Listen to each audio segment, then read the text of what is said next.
So, I've been reading all these stories for a while and I've finally decided to share my experience.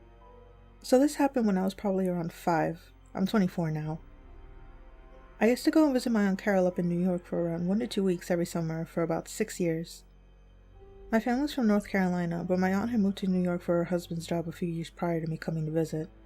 Anyways, I loved going to her house. She lived in the country and had a beautiful house with a lot of land and a big creek behind it.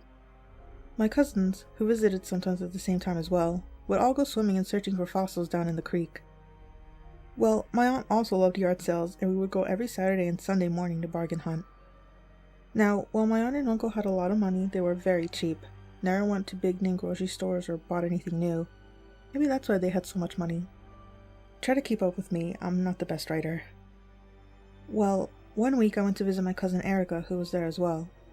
Erica was a few years older than me, making her about 10 or 11 at the time. It was a Saturday morning, and Erica, my aunt, and I had just finished all of running around looking at yard sales. Well, we decided to stop at a dollar store on the way home, so my aunt could grab a couple of things for dinner that night. I didn't want to go in because I was exhausted from being up so early that morning, so my aunt made Erica stay in the car with me so she could run inside really quick. Well, it was hot, so my aunt left the windows down while she ran into the store. It was pretty normal, and I'm starting to fall asleep. That's when a big, old-looking pickup pulled up beside the car to park. I heard dog barking and immediately sat up. In the back were 2 huge German shepherds going nuts. I'm talking growling and barking, but they were in a kennel. Now, just know, German shepherds have always been my favorite breed of dog ever since I was little. In fact, I currently have 3 now that I'll post below because they're my pride and joy. Well, I was fascinated and started crawling over my cousin to get a closer look at the dogs, and was talking loudly about how beautiful they were.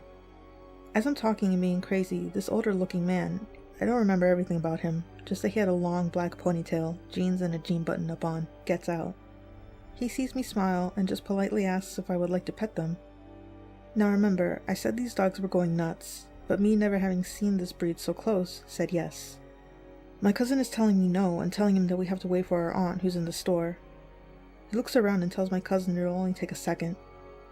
Well, I unlock the car, jump out, and run to the other side to see the dogs.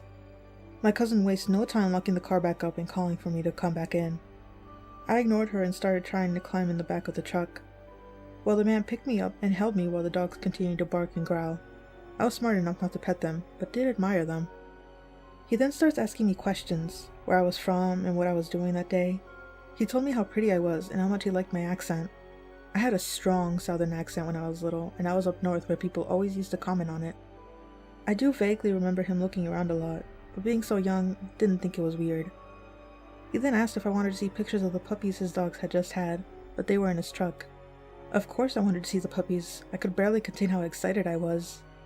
So, he carried me to the passenger side, and right as he was about to open the door, I heard a woman scream my name. I look around, and it's my aunt running out of the store. She had dropped her bags and was literally sprinting towards me and this man. He immediately put me down, went to the driver's side of the truck, got in, and drove off. I, of course, started crying because I was confused on what was going on. My aunt got to me, and I've never seen anyone so mad and scared at the same time. She was crying and yelling and asking my cousin why she let me out of the car. I told my aunt it wasn't her fault, I just wanted to see the dogs. After my aunt calmed down, we drove home and she called my mother to let her know what happened. Not sure what they said to each other, but I still was allowed to go visit every summer, but never allowed to be by myself again. Now I know that the man I met could have been a good guy that had no bad intentions, but I also know he sped off whenever my aunt came running out of the store like he was nervous. So either way, strange New York man at the dollar store, let's not meet.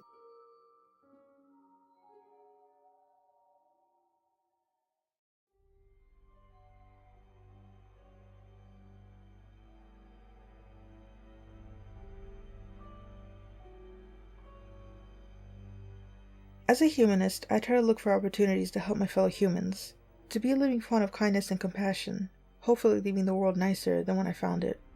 But, user Psychedelic Goat 42's similar thread in later comments says it well.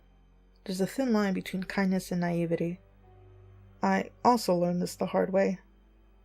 3 to 4 years ago I was 24, and female, recently single and living happily alone. I left work at around 3 a.m., the joys of service industry, and had just given a ride home to a coworker who closed with me. It wasn't a bad part of town per se, but not the greatest. Whatever, time to head home and get some sleep myself. Patiently waiting at a red light, streets are void of cars and people. It's 3 a.m. when I notice a man and a woman stumbling down the sidewalk to my right. The man knocks on my car window and I flinch. My car doesn't have electronic anything and my window was already down an inch, but maybe they need help or something. Why else would they be staggering around at 3 a.m.? Her ankle's broken. She can't walk. The lady's kind of swaying, just out of my view, moaning either in pain or inebriation.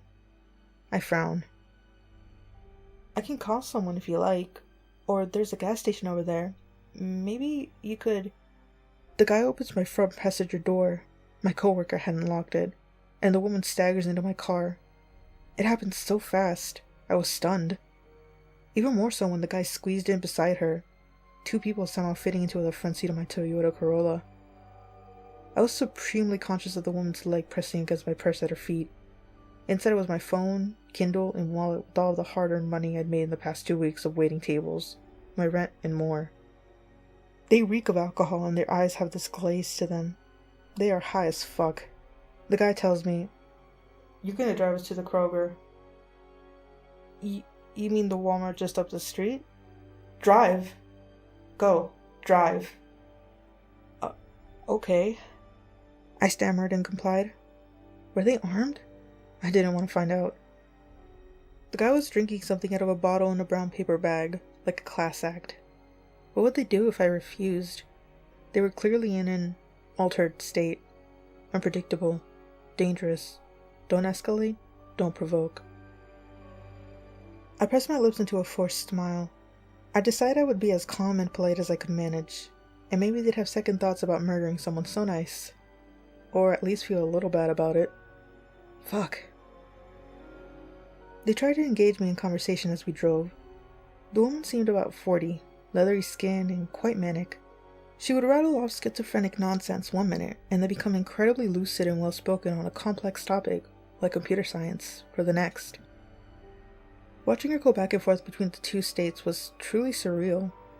She told me I didn't need to be scared. They weren't going to hurt me, just needed a ride. I nodded and smiled, and continued to scream internally. The man seemed much older than she was, in his 60s, bald with wisps of white hair, maybe her uncle or father. He would only speak up to give turn-by-turn directions, and would absolutely lose his shit at me if I so much as changed lanes unexpectedly. As the neighborhood deteriorated around us, I desperately scanned the roads for a police car on patrol.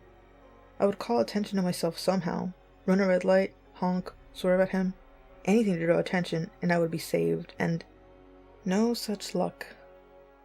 My passengers were becoming increasingly agitated and paranoid as we neared our destination.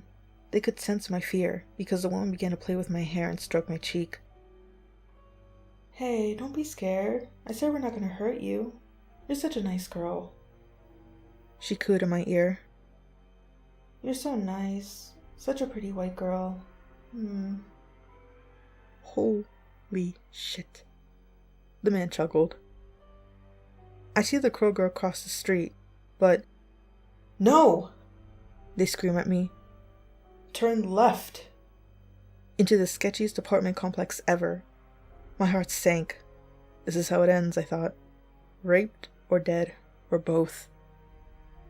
They have me idle in the parking lot, and the guy gets out. "I'm gonna be right back. Make sure she don't go nowhere. We got more stops after this." Oh, hell no. The woman stays with me in the car, and the guy disappears into one of the units. This is obviously a drug deal. I idly wonder if I'm guilty of a crime now, an accessory to something. I wonder if they try to get me to come party with them later or some shit. Not going to happen. I knew that if they got me out of my car, it's the beginning of the end. Once the man leaves, the woman spreads out in the passenger seat. I think she's just making herself comfortable until her legs part suggestively and she begins to sexy slow dance in my 2008 Toyota Corolla to my immortal. She looks over at me with her most lustful set of bedroom eyes. She bites her lip and her hands travel up her thighs. She asks me, "You like what you see?" Is this really happening? Did she just proposition me while sexy dancing to Evanescence? As if this night could not get more bizarre. Luckily, my poker face is fucking strong and I suppress any reaction. I break into an apologetic smile. Oh, no, but thank you. I don't swing that way. I hastily switch one of my everyday rings to my wedding finger and hold it up with a regretful smile. I'm married, you see, and my husband's expecting me home soon. Her seductive demeanor drops like a curtain, her face twisting with fury and indignation. What do you think I am? Think I'm some hooker? It wasn't like that. I didn't mean it like that. What the absolute fuck? Oh, no, I didn't think that at all. I'm sorry. I'm just very tired because I worked all day. It's late. She stares at me hard, eyes wide and struggling to focus, until her face breaks into another wide, manic smile. She slumps back into the chair, seemingly satisfied with my answer, and we share an uncomfortable silence. I had to do something. No way was I going to see how this night played out with me and the two of them. My eyes dart to the unit the man went into and I lean over to the woman, my face a mask of concern. Hey, he's been gone a long time. Do you think you should check on him? Make sure he's okay? Her eyes narrow suspiciously and she gives me a wry smile. You won't just drive away? I summoned every ounce of angelic calm and poured it into my voice. Of course not. You promise? Yes. I smiled warmly. I promise. Dying a little more inside. Imagine my surprise when it actually worked. I watched her get out of the car and close the door. I fucking book it. Rubber screeching, heart pounding. It's dark, so I don't bother looking back. I try to leave the complex, but there's only one exit, the way we came in, which is right where I dropped them off. I pull into a random parking spot several buildings away and turn off my car, ducking into the seat and calling, well, should have called the police then and there, but I didn't feel like I was out of the woods yet. But I was safe-ish. And I called a friend and broke down into tears explaining everything over the phone. Once the adrenaline wore off, I started my car back up. No sign of anyone watching the gate or looking for me. I make my getaway and arrive home safely about 30 minutes later. Called the police then, and an officer was sent over to take my statement. I didn't expect anything to come of it, but wanted the event on record in case there was a retaliation. They knew where I worked because of my uniform, which also had my name prominently displayed, as well as what car I drove, obviously. The officer asked where I ended up taking them, and from my vague description, he instantly knew the location. High crime area, lot of drug-related incidents. Great. I still drive that 2008 Corolla. My next car will have electric locks.